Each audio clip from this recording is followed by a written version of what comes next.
of coaching, but to learn from each other. That's the mastermind philosophy of, gosh, I wish I would have asked that question. So go ahead, store up your questions, whether we're on the webinar, Clubhouse, IG, TikTok, LinkedIn, wherever you are. Let's get this thing rocking and rolling. Welcome, Devin, to the Clubhouse. What's your first question?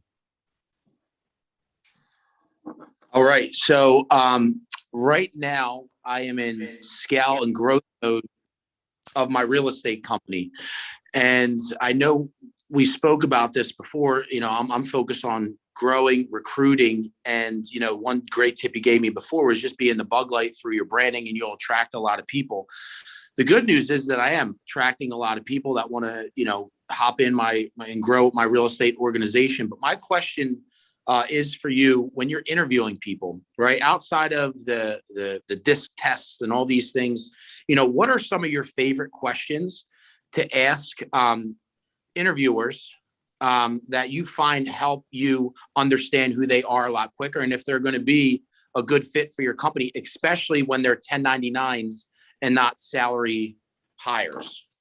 Yeah, so I ask questions at 3 levels. And the first is to determine if they have the skills and knowledge as a baseline, as a basement to what we need. So, I will want to assess on where their skills and knowledge are, because sometimes they may not have the skill, but it's an easy one to teach, or they may not have the knowledge, but it's an easy one to teach, or they may have knowledge of something that you never thought of, especially the who's of the world. And so I want to ask questions about the skills and the knowledge of what they know and who they know. And then I want to go ahead and focus in on the 3 components of number 1, am I going to like working with you? Are you going to be aligned with my values? So I ask questions about being grateful, which are easy to ask, right? You could ask questions about a situation that may not obviously have light, love, and lessons in it, and ask them how they would handle that. And if they seem to be a grateful person, and a person who does find the light, the love, and the lessons, is a optimist or an optimist at the very least. But then I also want to ask questions to see if they are going to like working with us. So once again, forgiveness is something that if you're going to work with me and work with my team, you got to be a forgiving person, an empathetic person, because we are making a ton of mistakes. We are hiring for fast learners. Fast learners make the most mistakes, but they only make the mistakes once, and they make a lot of mistakes. And if you are not a forgiving person, you're not going to fit in. You're not going to grow, accelerate, and expand, compound, and aggregate of what we do. The other third questioning, whether they'll fit in or you'll fit into their life, is accountability. And usually the question I ask about accountability is, tell me about the most challenging time of your life. And as they go and tell you, say, well, who's at fault? And see if they're going to blame, shame, and justification. Through a conversation, I'll test accountability 4 or 5 times because I want people, as close as they can, to come to me and say, hey, this is what happened. I learned from this. I said to myself in so many terms, right? This is what I did to attract it to myself. But here's what I learned from it, is the bigger takeaway of what it is. And if I can determine the gratitude, the forgiveness, the accountability, I can start creating a metric of inspiration. And so it's quite easy through the resume to see how motivated someone is, where they got up, got started, got back up. But, to see inspiration, you really have to see what they're doing to expand and grow and accelerate. So when I'm hiring today, I'm looking at the skills and knowledge as a basement, searching to see how they're aligned with, synergistic or supplementary to what I need of the what in the who. But more importantly, I'm looking towards their mindset of gratitude, being forgiving by being a fast learner and forgiving others for being fast learners, and also being accountable, determining how motivated they seem, but more importantly, how inspired they are. One of the dangers of employees, one of the dangers of hiring, Devin, is that a lot of people go the extra mile every once in a while. right? And so what they do is they go the extra mile every once in a while, utilizing that as a snapshot to tell you, hey, I'm doing all the right things. I'm saying all the right things. I'm thinking all the right things. I'm believing all the right things. And every once in a while, I'm feeling all the right things too. But they go back and they'll hold that above you or leverage it or keep bringing it up. Oh, I drove all the way, 6 times at the Masters. You took me to the Masters, but I drove to South Carolina 6 times. Great. Congratulations. You went the extra mile every once in a while. What I'm looking for is people that live in the empty mile, right? I want people to go the extra mile every day. I want inspired people. I want people who live in spirit. I want them to believe there's something greater than them that loves them more than they love themselves, maybe more than their mom loves them or they love their children. I want them to think every day I'm being promoted and protected by being in this organization, in this collective consciousness. If they're being punished, I don't want them, whether they are being hired or if I'm already have employed them. This will determine your ceiling. This is the definition of desire when you are inspired and you got to go the extra mile all the while, not every once in a while. Yeah. And you're obviously a coach too. So that's something to work on for me, because as a coach, you feel like you always, even if somebody comes in and they're not the right fit, you feel like as a coach, well, I can make that person the right fit. So sometimes I got to get better at detaching like my coaching mindset of, listen, if this person doesn't fit, don't think of it as like, let me just challenge myself to coach them to be the person that I want them to be. You ever run into that issue, especially with you being the coach you are? Absolutely. Well, I consider my coaching part of what I do. Coaching is bringing the best out in people. Mentoring is, allowing and giving direction to where you are. And then teaching is explaining how to get there. And so, being a teacher, a coach, a mentor, but, it's so important. This is why I only work with people, whether it's in a group setting, whether it's in a one-on-one setting, month to month, because I need to fire clients and they need to fire me. If there's not a quantitative value, I can't do the work for you. And look, 10% of the time, I'm not going to resonate with anyone. 10%, I talk about this when I coach speakers. The biggest problem I have with new speakers is they stand on a stage and they get 100 people for free at the Chamber of Commerce or their school that they graduated from or their local real estate breakfast club. And they get on a stage in front of 100 people and 10 of them come up afterwards and go, oh my gosh, Devin, you were amazing. Oh, and someone may even say, Devin, you changed my life. Well, it wouldn't have mattered what you said. It's just the frequency you're on, in spirit, inspired, connected to and through them. Now, 10% of the people, no matter what, left there going, that guy's a moron. He's like fingernails on a chalkboard. He's like Tabasco in a wound. That's because you're so far off and you resonate at a frequency that's so far off of their channel and their tuning. It takes repetition and consistency to get to the other 80%. And so this is true about coaching. Look, I have clients literally that, I'm a hot seat coach. So I do things very quickly. I'm on call 100% of the time. As you're one of my older clients with me. You know how much we get done in a short period of time. But I have clients like you that I promise you I could call you a day and just give you my favorite quote. And you'd be like, oh my God, Dave Meltzer is so worth it. He's amazing. Because you resonate since the day you met me on my frequency. But look, there's some clients you got to work at. And, even as far along as I am today with a huge wait list of clients, there's still clients that aren't right for me. And I push them off to Amelia or to other people that they are right for. So the biggest part, the hardest part about being a coach of someone that doesn't resonate with you, Devin, is the need to be offended, right? I will tell you, even today, when someone tells me, I'm really not getting any value out of what it is. And I'm like, why didn't you speak up? Right. But I can't tell you when they, fire me and tell me I'm not valuable. That doesn't hurt my feelings, for a couple minutes. The key is to spend minutes and moments, then take the next person off the wait list and get moving to people that are on your frequency that you can help expand, grow, and accelerate whatever methodology you use. But I encourage anyone to make sure your coach is month to month and guarantees what they do, and don't feel bad about firing them, and don't feel bad if your coach fires you. It works the same way. It's just a matter of vibration and frequency. That's one thing I admire about you. Well, one of many things is I listened to one of your interviews or podcasts, and you were talking about when you asked for a donation from Mark Cuban. Yeah. And he just says no, or if he says no, or he says yeah, he's like, I don't care. Like sometimes he just says no. I appreciate him just saying, I don't get offended, right? I don't go, well, does he, and that right there was just like, and that all goes with sales too. It's like, not getting in your own head, becoming offended, feeling blame, shame, justification, all that stuff that you always say.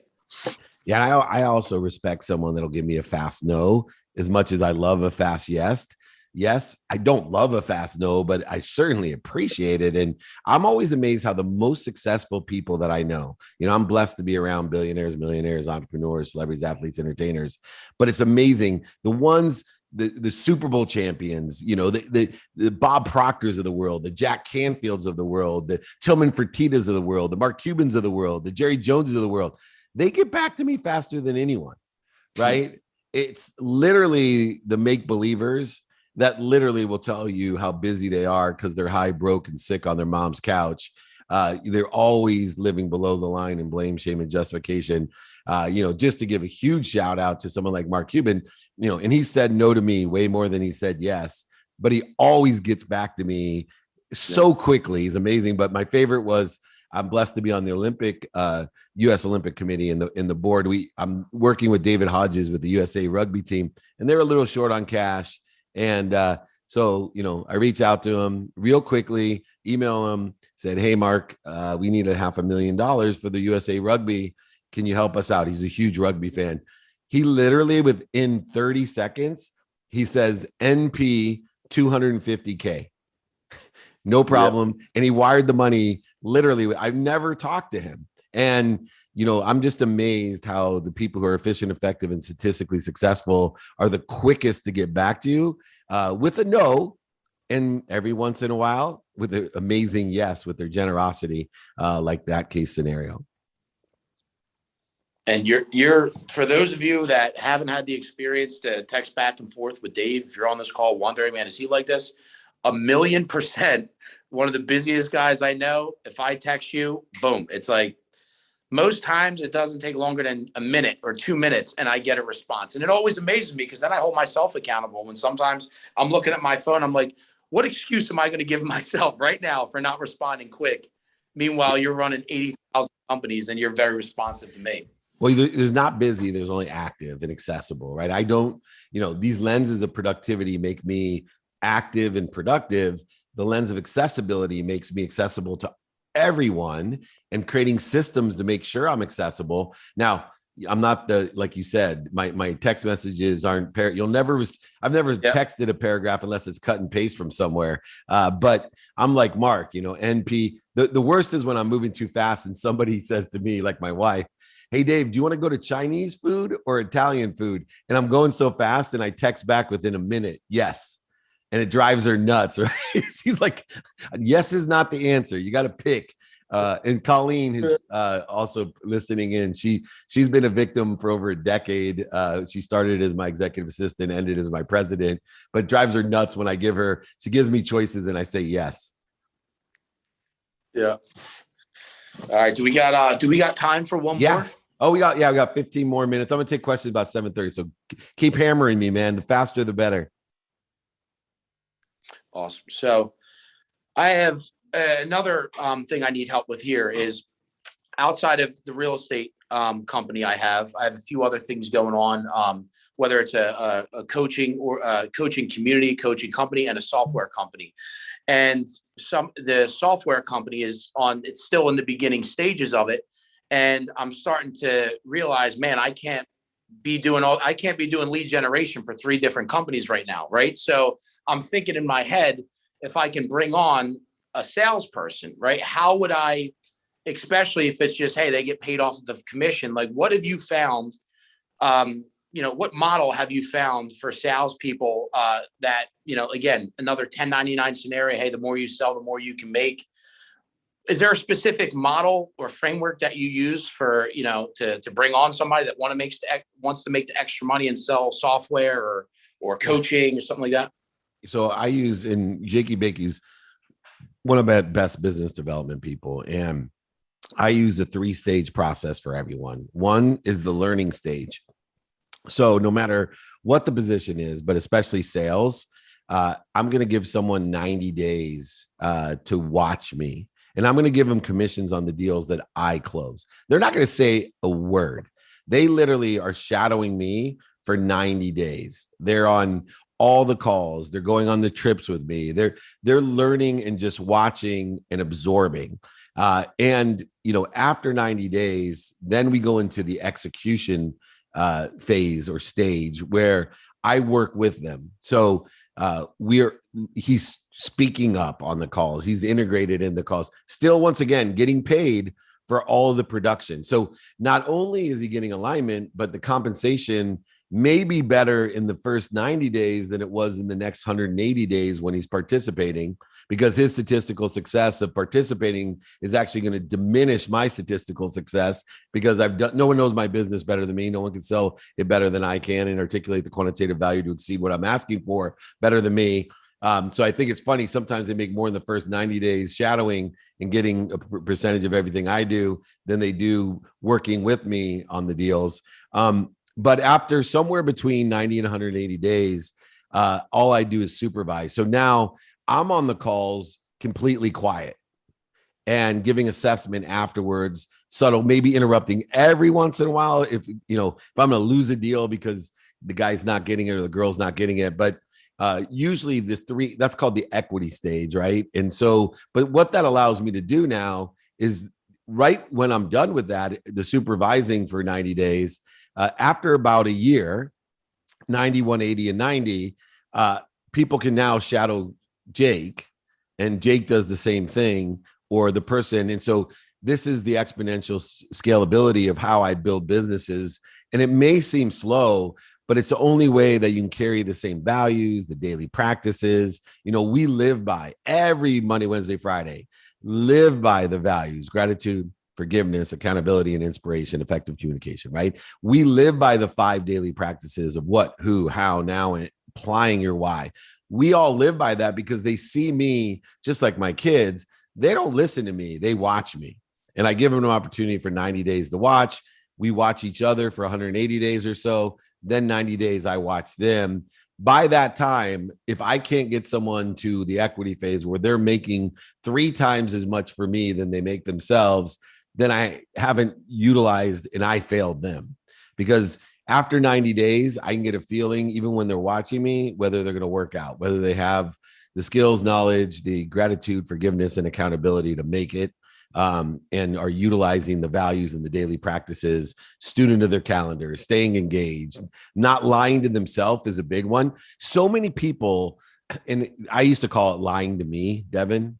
I'm sure you have such a big agency. People have lied to you in your work, right? About a variety of things. Yeah. I stopped saying that. They're just lying to themselves, right? And a lot of times I find that people are so afraid to disappoint me. They're so afraid to disappointment that they would rather lie to themselves and then project that lie onto me. And it's such a huge compliment. So I don't want to give it a negative thing of saying, hey, you're lying to me, but I want to take it a compliment in the fact that you're so afraid of disappointing me that you're lying to yourself and then carrying on that lie to me. But when you start taking this perspective, people start realizing, man, I can be accountable. I'm human. I forgot. What a wonderful thing to say to someone. Guess why? Because I forget all the time. That's why I created all these systems so that I can capture information, and access it, because you can't even imagine with all the businesses, people, coaching, private groups, blah, blah, there's millions of people all around me. I can't remember, but I created systems, and I'm okay telling someone, hey, I dropped the ball on this. I forgot, but I'm not going to lie to myself anymore. And I'm not going to project that onto others and discredit myself by being seen as a liar. Yeah. I'll tell you, man. And for those of you that are listening to this call, you are a lot of things that could happen throughout your day. You've mastered just seeing things in a different lens so you can continue to push forward in a positive way. As an example, what you just said right there, if somebody's lying to you, like now my mindset completely changes. Like I'm not like assuming I'm not ready to jump on somebody for lying. It's like, hey, maybe they just didn't want to let me down and they're lying to themselves. Like just that shift. Let me Right. give you a golden one. And this is a funny story because this talk about, I call it minutes and moments, right? I spend minutes and moments in ego-based consciousness, right? Need to be offended, need to be right, need to be separate and fear. This one's changed my life. And it's recent that I did it. When someone I care about, right? When somebody I care about does something to me that's not nice, that may be lying to themselves and projecting it. When somebody does something that, I can't believe they've done that to me. I can't believe my sister did this to me. You know what I do? I change the whole paradigm, man. I say to myself, what's the worst thing I did to my sister? Now, I'm not going to list those out because unfortunately, I'm not at peace with myself enough to embarrass myself of some of the shitty things I've done to my older sister. But needless to say, I have not been a perfect brother to my sister. And I say to myself, how much do I love my sister? I can tell you this. I love my sister. I will lie in front of a bus for my sister. I may have said not nice things about my sister, but God forbid you do, right? It's coming down. I love my sister. Oh, I feel so strongly about my sister. I love my sister, but yet I've done shitty things to her.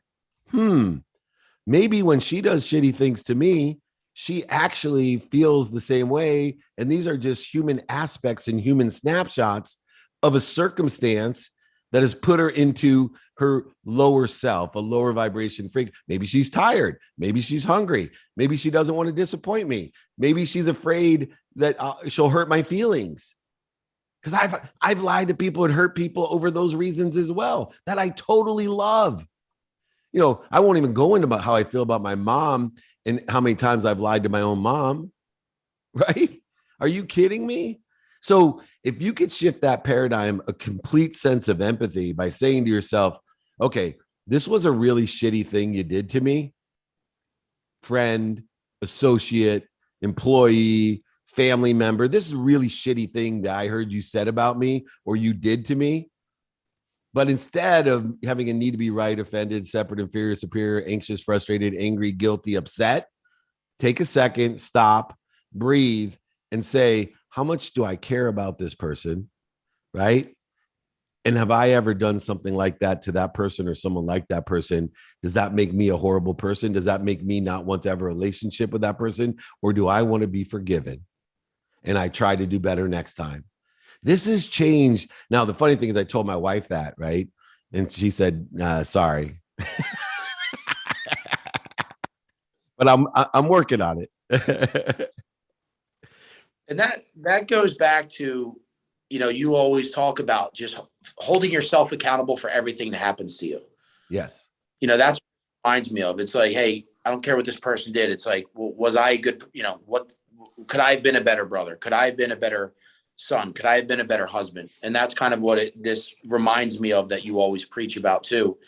And as a leader, man, it's just all this stuff matters in your business, like all these little conversation shifts, because one of these conversations, if handled the wrong way in the beginning of your day, can screw up your whole day if you don't know how to handle it the way you're telling people how to handle it. Yeah, well, not just days, right? Days, weeks, months, and years. People accelerate in the wrong direction and then attract more of the wrong direction to them, more obstacles, voids, shortages. And you've expanded and grown in this capacity. You are someone who has, started out trying to go get happy, healthy, wealthy, and worthy. But now you have shifted your own paradigm. I see it from the millions of dollars that you make to the group that you built to the coaching you do.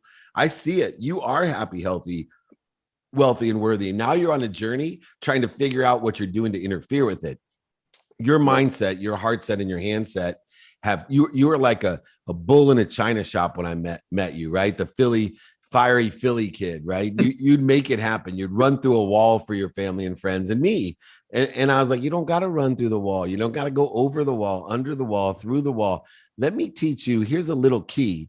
Let me teach you to turn the key and walk through the wall. There's a nice big door right here, and it's called the truth. It's called love, light, and lessons. It's not called ego-based consciousness. There is no wall. There's only a key. And you have learned that key, the key to success, happiness, passion, purpose, and profitability that has made you a leader and someone who, once again, is one of my 1,000, a mentee who will empower over 1,000 people to empower over 1,000 people, allowing us to create even a bigger collective consciousness of abundance, of more than enough. I got time for one more, brother. All right, for me. Okay. Yeah, from you. And then I'll take questions on Clubhouse and online. Cool. So the next stage, and I kind of talked to you about this too, is and for those that are listening, what do you find is the best kind of the do's and don'ts of starting a podcast? Like, what did you learn from, hey, for anybody on this, let me tell you what not to do when you start a podcast, and let me tell you some of these hacks that can really help you big time. Yeah. Well, first, get a technology list, get an inexpensive technology list so that you can do podcasts anywhere in person. You can do podcasts on the phone. You can do them Zoom, whatever. Make sure you have, from someone that's doing a top podcast. And if anybody wants my technology list, I am happy to send it out. David@dmeltzer.com. I have a list of stuff. And you can get this, the inexpensive, medium, and expensive.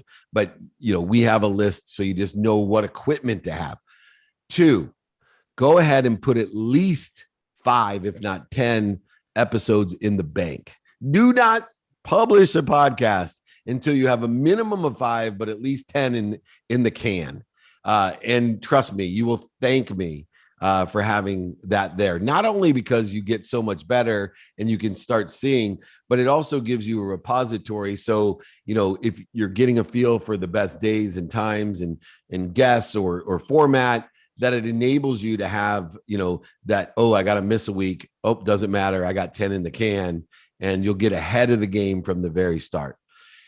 2, do not put your attention and intention on the outcome of the podcast. Do not. Let me give you the example. The interval of time between the causes of putting together a podcast and the outcome that you want to be a top podcast. So many people, they want to be a top podcast so bad that, it's like the Amazon book scam, right? They go ahead and take a snapshot. They get everybody to buy, 40 books at the same time. And for 3 minutes, you're number one Amazon in your category. The same thing holds true in a podcast, right? You can, all of a sudden, they're ranked up there with me and Gary and Ed and Tom. But look, those numbers are available. It's like the people who buy followers, and you see now they're like exposing them. All you're going to do is lose credibility. The last thing you want to do in your podcast is lose credibility and, say something that isn't necessarily true. So don't put your attention and intention on the outcome, put it on the cause. Let me give you an analogy real quick. So you're in Philly, I'm in San Diego, and I come to Philly and I say, hey man, let's drive to San Diego. You drive your car, I'll drive mine. And Devin's sitting here going, I can't wait to get to San Diego. I love San Diego. Can't wait to get in the weather. I can't wait to go to the beach. Can't wait to stay at these beach houses. I can't wait. I'm gonna be so happy when we're in San Diego. And I go and I say to myself, all right, what's the best directions to San Diego? How fast can I drive to San Diego? I'm going to pack my food so I don't have to stop for food. I'm going to bring a jar so I can take a pee on the road. How am I going to get to San Diego productive, accessible, and gracious with my time? 2 things happen, right? I'm putting my attention and intention on the cause. You're putting it on the outcome. Same thing holds true in a podcast. What happens? I get to San Diego faster than you, no doubt, in pragmatic time, man-made time. But let's say somehow you got a faster car, or you're a more talented podcaster than me, or bigger guests than I know. You may, even in man-made constructive time, get to San Diego faster than me, even though I focused only in on the cause and you only focused on the outcome, but your skills and knowledge were far greater than mine. Your talent, your quantum memory, inherited, energetic, and genetic inheritance is just better than mine. Even though that's true, in relative time, which is the emotional aggregation of energy, in relative time, even though it took me 2.5 days and it only took you 1.5 days to get there, relative time, I would have wasted far less emotion and energy. And it would seem to me that I got there faster than you. I would actually be more productive, accessible, and gracious than you would. I would have a clearer connection to the omniscient, all powerful, all knowing. So, what I want you to do in the podcast is focus in on the cause, right? The audience will grow. We talked about the 10% on the top, the 10% on the bottom. The 80% in the middle will grow the more consistent you are. There's a variety of podcasts, there's a big audience. There's real estate podcasts. There's, unbelievable, wine podcasts. There's all kinds of podcasts. The people who focus in on the cause build the biggest communities and have the most successful podcasts. That's my biggest advice. The technology, putting 10 in the can, and of course, to thine own self be true. Focus in on the cause. The interval of pragmatic time and relative time between cause and effect is time. Time is what exists between cause and effect. The best way to speed up that time frame to reconcile patience and persistence is to focus in on the cause and give it all your intention. Do, say, think, believe, and feel, the 5 levels of intention. All right, we made it to 7:32 here in California. That's 10:32 in Philly. They got better cheesesteaks in Philly than we have out here in Southern California. Geno's and Pat's. One has better bread, one has better meat. That's what I've learned so far. The incredible Devin Donova. He is also one of my mentee coaches. So he's coaching thousands of people, incredible real estate entrepreneur and just all around entrepreneur. Where can people reach out to you, Devin? Want to take some questions afterwards? Yeah, so you can go right to my website, devindenofa.com. And on my website, I actually have access. You can opt into my private community that's on my website too. So everything you need to know about me is on devindenofa.com, DEVINDINOF as in Frank A, or Devin at devindenofa.com for email. Perfect. All right. I'm going to take a question, Jake. Reset the room. I'll take a question online and you bring up the first guest. Thank you so much, Devin. You're amazing. Jake, reset the room real quick. Let them know where they can reach out to me for anything they need. Yes. Thank you. That was incredible, hot seat coach. Thank you, Devin. It's devindenofa.com, devindenofa.com. Thank you, everybody. If anyone would like David's mentorship guide or, of course, to follow up with David, you can just email him. It's david@dmeltzer.com, david@dmeltzer.com. For the second half portion here on the Breakfast with Champions with David Meltzer, Dave will be taking some questions, of course, on his Zoom training that he's been doing for over 22 years, his training on there here on Clubhouse. So if you have any questions you'd like to ask, just feel free to back channel me and we will aim to bring up as many people as possible. So Dave, I'll pass it back over to you. And then when you're back, we've got Frank Villa, who's here to ask you a question. Awesome. So first question online. What's the one question you don't like being asked in interviews? I don't like being asked questions about other people.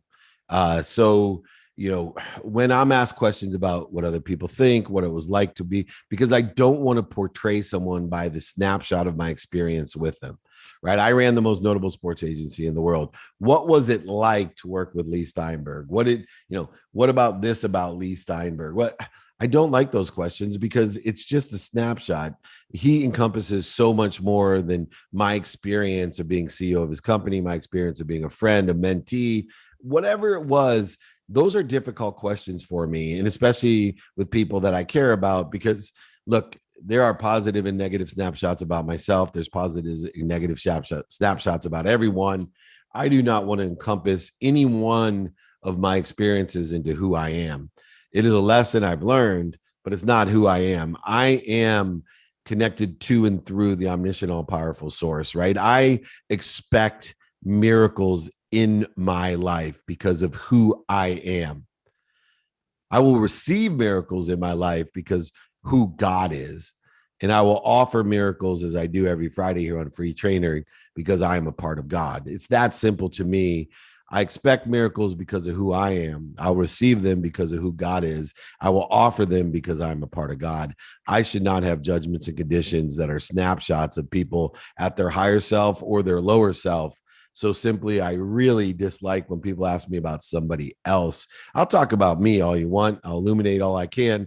I'll be as close to the truth as I can, knowing that I'm human and everybody sinks into ego-based consciousness every once in a while. All right, Jakey Bakey, bring up Frankie Banky. Frank, welcome to the clubhouse. If you can please unmute yourself. What question do you have today for David? Good morning, Jay. Good morning, David. Thank you. So my question today, David, speaking about being human, we have a tendency to get nervous or when absorbing new information. So recently I came up with a great opportunity that requires me to absorb new information. I was just wondering if you have any tips and when it's a time sensitive, a test is required. So do you have any tips in absorbing new information? Yeah. So for me, using association and, read Jim Quick's book. Jim's a good friend of mine, but using association, using alliteration and acronyms to remember, remind, and recollect information. The mind will remember, remind, and recollect more if there's an association. That's like for me, I reposit lessons with a notated story. So I associate every lesson I want to teach with a story. So for me, when I'm studying, I may use ABL, always be learning, and that's going to remind me of what it is. So use association when you have a test to remember things. Take it outside of straight memory of the frontal cortex of your mind, put it into the experiential aspect of the mind so that you then can associate it with something. You go beyond just remembering the facts. You now have a feeling, an emotion that's tied to it by association. So use association. You statistically will remember much more. Read Jim Quick's book as well. If you want to go ahead and email me, I could probably get you a copy or help out in that respect. David@dmeltzer.com. Awesome question. All right, Jake, I'm going to take another question online. Who's our next guest? We'll be bringing up Blaine when you get back here, Dave. All right. Sounds good. Question online. How do you manage employees who have the skills and knowledge, but lack the desire to go the extra mile? Well, first, like I indicated, people go the extra mile every once in a while. So if they're not going the extra mile more than every once in a while, I just pay them less. It's that simple.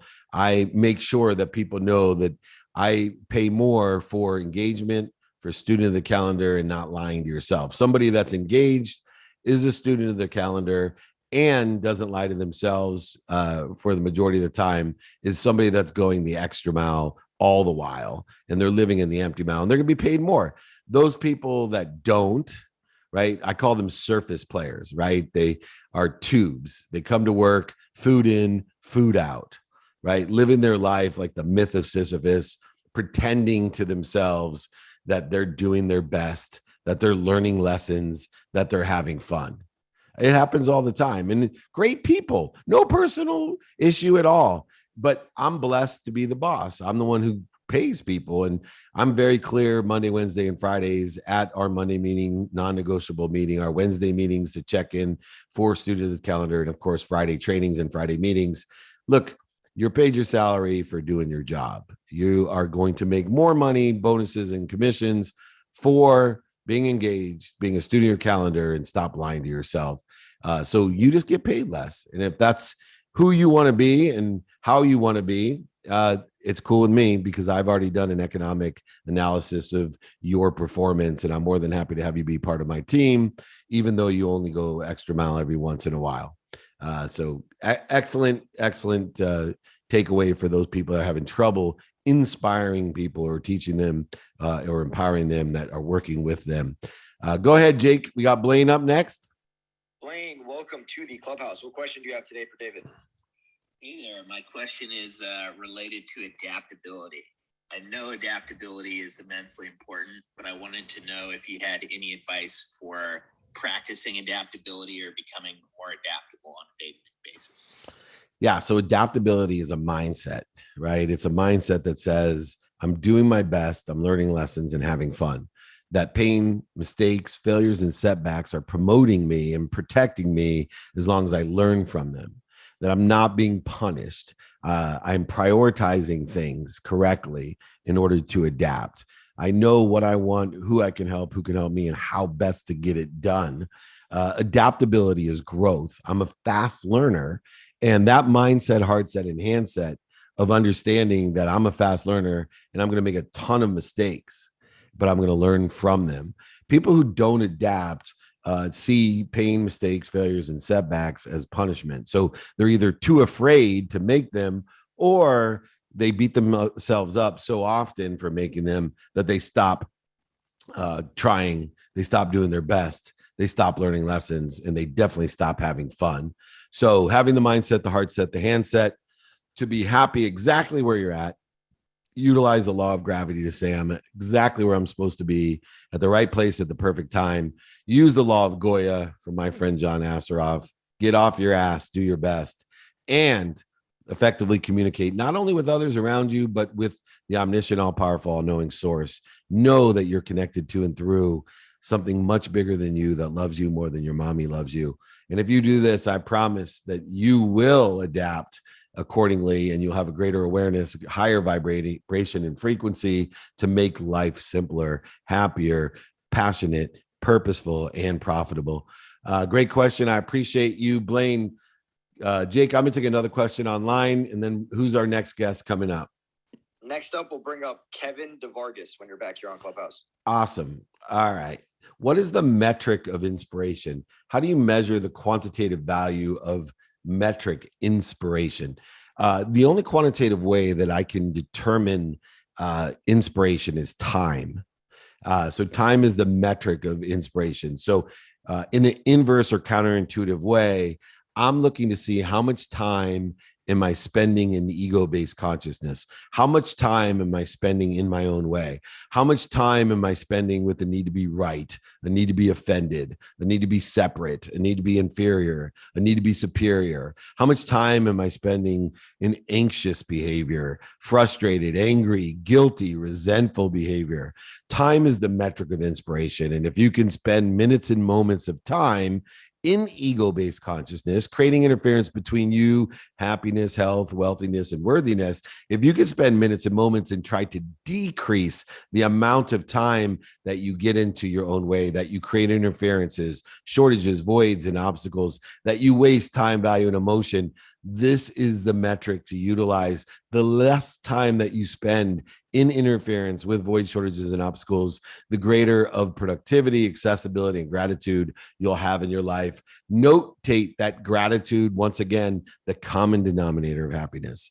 No matter how sick or well you are, how rich or poor you are, how tall or short you are, it does not matter. If you live in productivity, accessibility, and gratitude, if you are gracious, you have the backbone, the spine of happiness, the common denominator of happiness. Utilize time as a metric of inspiration. See how long you're spending in ego-based consciousness, getting in your own way, creating void, shortages, and obstacles, punishing yourself when you should be promoted and protected. Feel free, if you want, to reach out to me. I do have that 5 daily practice guide to figure out what these ego-based consciousnesses are and how much time you're spending in it, so you'll know that metric of inspiration. All right, Jake, let's bring up our next guest. Let's do it. And yes, if anyone would like that guy that Dave mentioned, just email him, david@dmeltzer.com, david@dmeltzer.com. We've got about 16 minutes more here on Clubhouse, the Breakfast with Champions. So I will pass it off to Kevin DeVargas. Kevin, if you can please unmute yourself and feel free to ask your question. Hey, David, thank you so much for holding this here on Clubhouse. I really appreciate it. I have a question for you. When did you have your aha moment, that moment when your life shifted? And I see that there's a few books out here on Amazon. And what book would you recommend me picking up to have the mental shift? Thank you.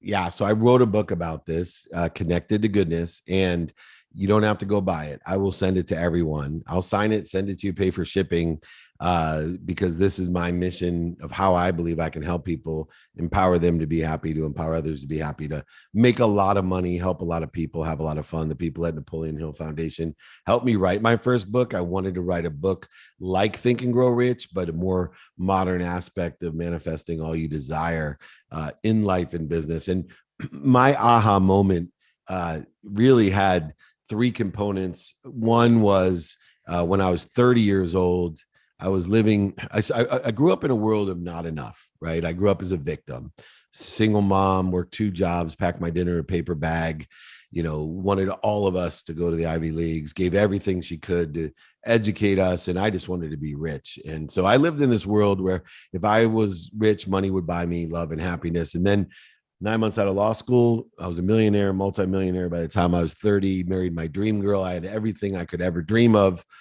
except for I wasn't happy. And my father, the first aha moment at 30 was he gave me a jacket with no pockets to tell me I could not take anything with me when I was gone. I was going to be buried in this jacket. I was to hang the jacket in the closet to remind me I was just like my father.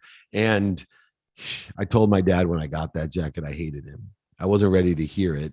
I wasn't ready for the aha moment that I was living in a world, not of not enough as a victim, but just enough, a world of just enough for me, a fake facade of philanthropy, of giving to receive, a fake facade of buying things I didn't need to be happy, more things to be happy, different things to be happy, buying things to impress people, buying things to impress people I didn't even like.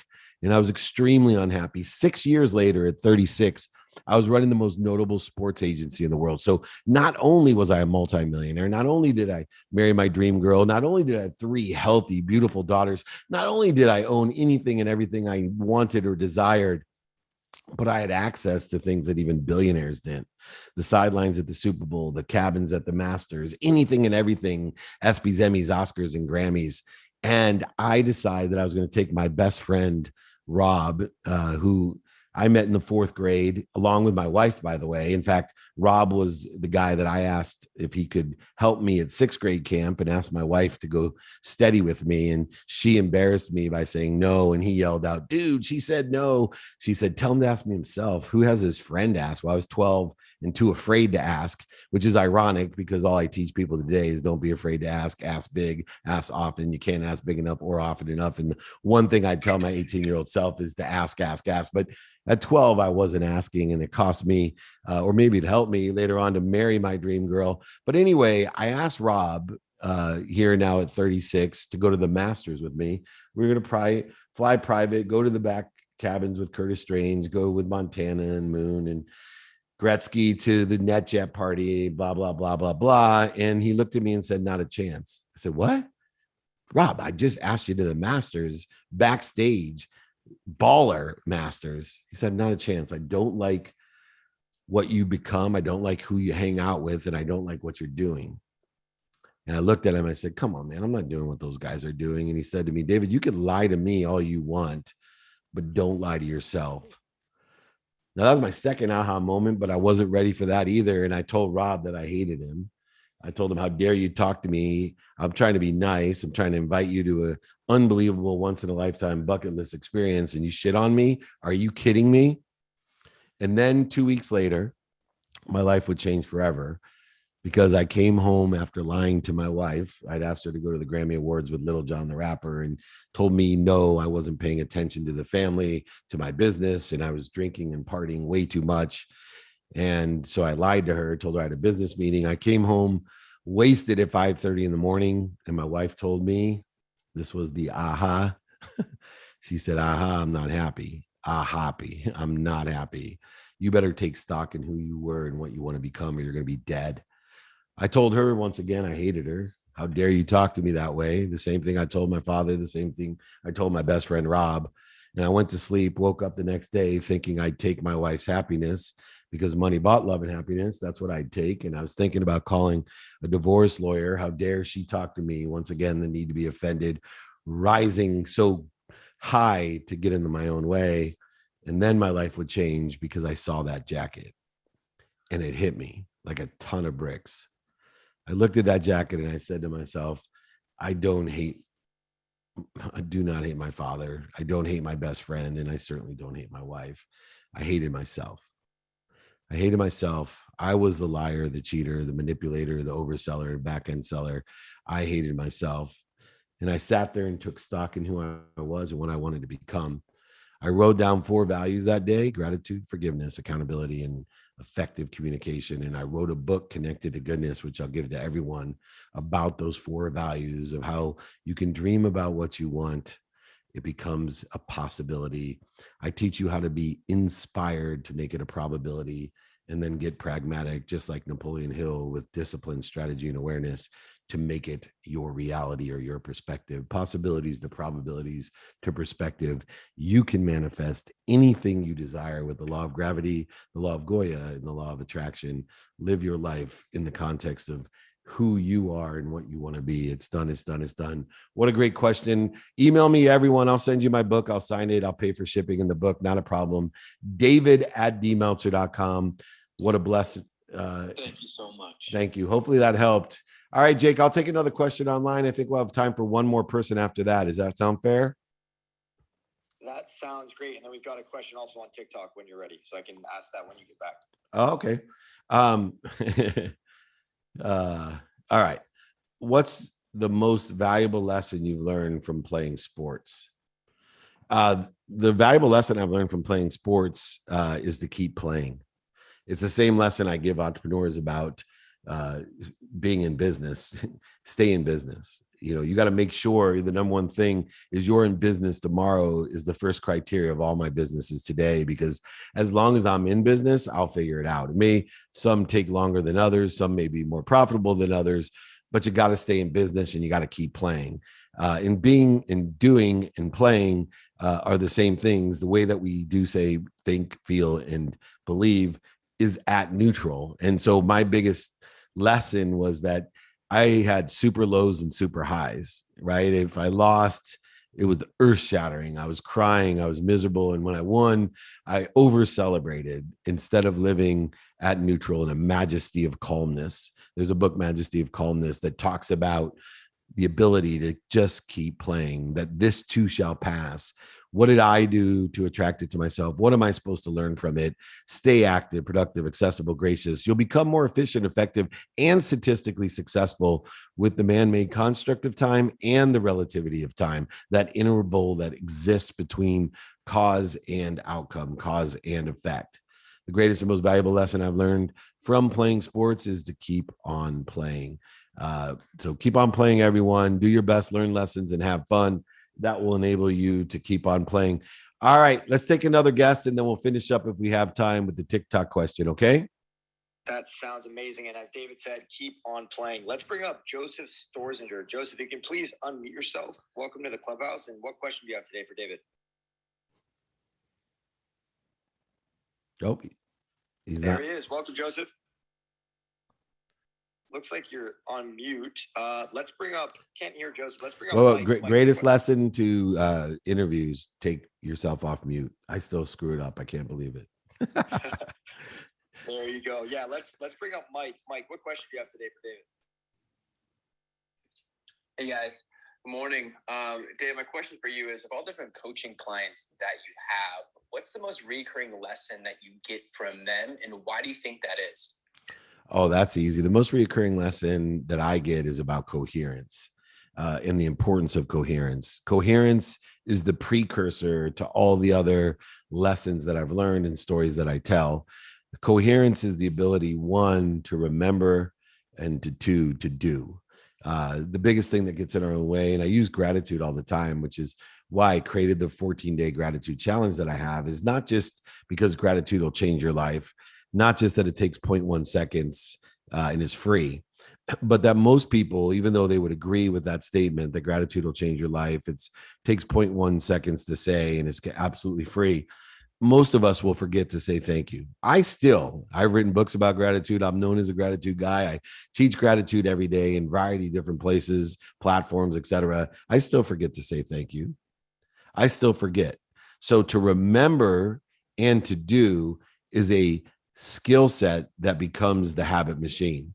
And the more I can strengthen the muscle of coherence, the ability to remember and to do, the greater success people will have with whatever they determine to put their attention and the 5 levels of intention on: what they do, what they say, what they think, what they believe, what they feel, feeling being the highest level of intention, that they feel either confident or inspired. This is a key indicator that you have cleared interference between you and the omniscient, all powerful, knowing you and that which loves you so much more than even your mom loves you. If you have that feeling of inspiration, you know you're on the right track, but it doesn't happen without coherence. And coaching so many people here on the trainings for 22 years, on our group, even on the one-on-one in the private consulting with some of the biggest billionaires, millionaires, and entrepreneurs in the world. They all lack coherence, 100% of coherence, and so do I. And so I'm trying to facilitate being able to articulate well how to have coherence in your life, to remember what you're supposed to do, the what, personally, experientially, giving and receiving, who you can help and who can help you, the how, so you can prioritize what you remember and do them. You do it now 100% of the time. The things you do now get done. That allows you not to go searching for your why, not to go searching for happiness, health, wealth, and worthiness, but to realize you already are. You already are happy, healthy, wealthy, and worthy, but now you can apply your why to clear the interference. What's interfering between you and your health, happiness, wealth, and worthiness? I can help you do that with these 5 daily practices, with the 14-day gratitude challenge, with the learning of coherence. How do we remember what to do and how do we do it? Even when it takes 0.1 seconds and it's free, we still don't do it. All right, Bakester, we got time for a question on TikTok? Yes, let's do it. We got a question here from EG. And the question is, how do you start networking if you've never done it before? What is there to think about? Well, I always like to lower the bar. So, any of the great habit professors out there, Covey or James Clear, they all talk about lowering the bar in some way or another. And so I always tell myself, pick one ask to network, one ask in person or on the phone or email or traditional media or social media, just one to start a day, and ask to find an open mind. Ask somebody pertaining to what you want to network. Ask someone, what are you doing today for solar? What are you doing today for your trash? What are you doing today for babysitters? What are you doing today for a car? What are you doing today? What do you like about it? What don't you like about it? I have an open-ended question guide that's the greatest guide for networking, utilizing the easiest way to qualify people by their open minds. Open-minded people not only have open minds, but they have open hearts and open hands. And guess what? They surround themselves with people with open hearts, open minds, and open hands. And this network grows and grows and grows, even if you only do it once a day and are determined to have coherence once a day, to remember to find an open mind, to figure out a network of two things. You want a network of sponsors, people that know people that could help you, and power sponsors, people that can help you themselves, and they know people that can help you. If you can create a network of sponsors and power sponsors, and also be a sponsor and power sponsor, utilizing the open-ended question guide, utilizing the overlap agreement to determine and memorialize how you can help each other, who can help you, and remember, recollect, and reposit it so you can search it and remember, who was it that helped me with the babysitter, the painting, the printer, whatever it may be. This is how we network, but it doesn't start. You don't have to go and get hundreds and hundreds of people. You have to start the coherent practice of asking for an open mind pertaining to what you want to network on, and ask what they like and don't like for emotional attachment. And then when you get there, ask them that crucial question: do you know anyone? Right? Do you see, or do you know? Sorry about that. You ask them the crucial question: would it help you if? Right? When we're trying to be a sponsor and power sponsor, would it help you if I did this? Would it help you if I did that? Then you can ask, anyone that can help me. But creating a network of sponsors and power sponsors, just start with one easy ask a day. Try to qualify one individual in person on the phone via email, traditional, or social media. Find an open mind with an open heart and open hands. You will build that network like Noah built his ark. It'll be incredible, the community that you will grow over the years, simply by finding and being more interested than interesting, finding the open minds, open hearts, and open hands. All right, Jakey Bakey, we did it. It's 8 a.m. I got to jump on to my next interview on IG. I want to thank everyone. Remember, most importantly, reach out to me if you want my book, these guides, the gratitude challenge, the open-ended question guide, the overlap agreement, whatever you need. David@dmeltzer.com. Be more interested than interesting. Be kind to your future self and do good deeds. Close this out, Jakey Bakey. Thank you, everyone. Thank you.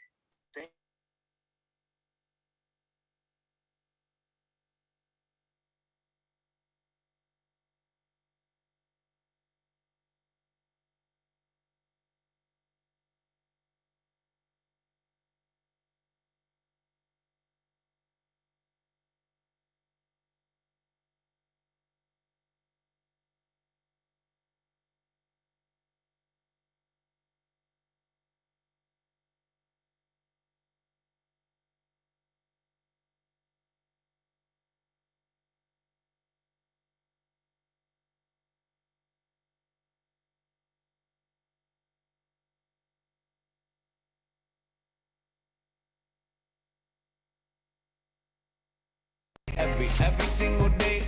Everybody sour like a lemon tree. I'm just smiling down upon my enemies. Do the shit, I love it on a daily.